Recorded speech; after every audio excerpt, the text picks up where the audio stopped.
Hello everyone, मैं कुमार अनिल।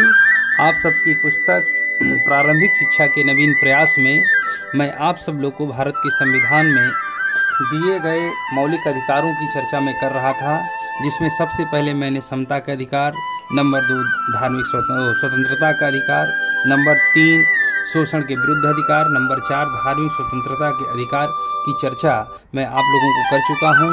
आज 5वें बिंदु पर मैं सांस्कृतिक एवं शिक्षा से संबंधित अधिकार की चर्चा अनुच्छेद 29 और अनुच्छेद 30 के अंतर्गत मैं कर रहा हूं।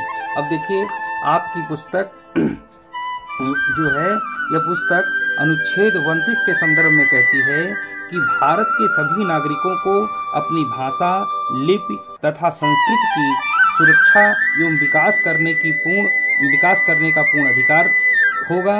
और इसके साथ यह भी कहा गया है कि सरकारी अथवा सरकार से सहायता प्राप्त संस्थाओं में धर्म, वंश, जाति या भाषा के आधार पर प्रवेश करने से किसी को भी रोका नहीं जा सकता। यानी कि यह अनुच्छेद भारत के प्रत्येक नागरिक को किसी भी संस्था में प्रवेश के लिए अनुमति प्रदान करती है और उसकी संस्कृति के संरक्षण से संबंधित भी काम करने का अधिकार प्रदान करती है। अब अनुच्छेद 30 के संदर्भ में आपकी पुस्तक कहती है, धार्मिक या भाषाई अल्पसंख्यकों को अपने शिक्षण संस्थाएं स्थापित करने तथा उसके संचालन का पूर्ण अधिकार दिया गया है। इस अनुच्छेद के द्वारा अल्पसंख्यकों को अपने धर्म, अपनी भाषा और अपनी संस्कृति से संबंधित संस्थाओं को खोलने का भी अधिकार प्रदान किया गया है।